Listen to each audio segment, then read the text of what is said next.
സ്വാതന്ത്ര്യ സമര പോരാട്ടത്തിന്റെ ചരിത്രം ഓർമ്മിപ്പിച്ച് ഗാന്ധി നാടകം വേദിയിലെത്തി. ഗാന്ധി ഭവൻ കലാസാംസ്കാരിക വിഭാഗമായ തിയേറ്റർ ഇന്ത്യയാണ് നാടകം അവതരിപ്പിച്ചത്.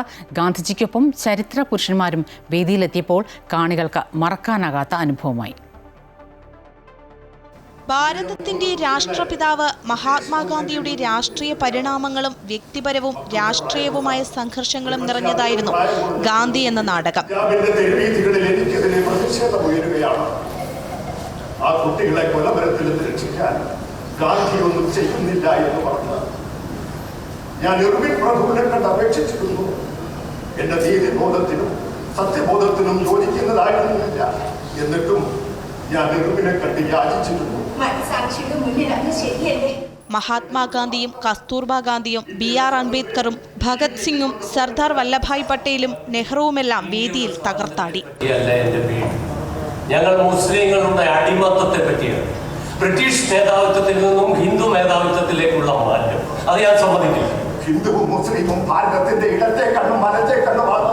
ഇവിടെ മേധാവിത്വമില്ല, അടിമത്വവുമില്ല. മിസ്റ്റർ ഗാന്ധി, നിങ്ങളൊരു കണ്ണിങ് ഹിന്ദു റിവൈവലിസ്റ്റാണ്. സമര പോരാട്ടത്തിന്റെ വീര്യത്തിനൊപ്പം വൈകാരിക മുഹൂർത്തങ്ങൾ കൂടി കോർത്തിണക്കിക്കൊണ്ടായിരുന്നു നാടകം അരങ്ങിലെത്തിയത്. ഗാന്ധിജിയുടെ ആദർശങ്ങളെ ഇന്നത്തെ തലമുറയ്ക്ക് കൃത്യമായ രീതിയിൽ എത്തിക്കുക എന്നതാണ് നാടകം ലക്ഷ്യം വെക്കുന്നത് എന്ന് നാടകത്തിന്റെ അണിയറ പ്രവർത്തകർ പറഞ്ഞു. സൗത്ത് ആഫ്രിക്കയിൽ നിന്നും ഗാന്ധിജി വന്ന് ഇന്ത്യയിൽ വന്ന് സ്വാതന്ത്ര്യ സമരത്തിൽ പങ്കെടുക്കുന്നത് മുതൽ ഗാന്ധിജിയുടെ മരണം വരെയുള്ള ഇന്ത്യൻ സ്വാതന്ത്ര്യ സമരവും ഗാന്ധിജിയുടെ ജീവിതവും ആവിഷ്കരിക്കുന്ന നാടകമാണ്. അത് 2 മണിക്കൂറിൽ ആവിഷ്കരിക്കുകയാണ്. അതിനകത്ത് ചില വഴിവിട്ട യാത്രകളും ഉണ്ടായിട്ടുണ്ട്. സോമസാറുമായിട്ട് സംസാരിച്ച് ഒറ്റ വാക്കിൽ തന്നെ സബ്ജക്റ്റ് ഇത് മതി, ഇക്കാലത്തിൽ ഇത് അത്യന്താപേക്ഷിതമാണ് എന്നുള്ളൊരു തോന്നലാണ്. അത്തരത്തിലൊരു സ്വീകരണമാണ് ജനങ്ങളിൽ നിന്ന് കിട്ടിയിട്ടുള്ളത്. ഗാന്ധിയുടെ ആശയങ്ങൾക്കും അദ്ദേഹത്തിൻ്റെ ആദർശങ്ങൾക്കും എല്ലാം പ്രസക്തി വർദ്ധിച്ചു വരുന്ന ഒരു കാലഘട്ടമാണിത്. അപ്പോൾ അദ്ദേഹത്തിൻ്റെ ആശയങ്ങൾ ജനങ്ങളിലേക്ക് എത്തിക്കുവാനും അതുപോലെ കുട്ടികൾക്ക് അദ്ദേഹത്തിനെക്കുറിച്ച് കൂടുതൽ പഠിക്കുവാനുള്ളൊരു അവസരമാണ് ഗാന്ധി ഭവൻ ഇതിനുവേണ്ടി വിനിയോഗിച്ചിരിക്കുന്നത്.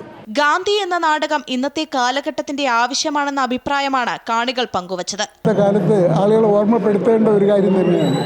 കാരണം എത്ര കഷ്ടപ്പെട്ടാണ് നമ്മൾ സ്വാതന്ത്ര്യം നേടിയത്. ഇന്ത്യ എന്ന് പറയുന്ന ആശയത്തിന് രൂപം നൽകിയ ഗുരുനാഥനായിരുന്നു ഗാന്ധി. അത് ഭാവി തലമുറയെ പഠിപ്പിക്കാൻ പത്തനാപുരം ഗാന്ധി ഭവൻ അതിശക്തമായ ഒരു കാൽവയ്പ്പാണ് നടത്തിയിരിക്കുന്നത്.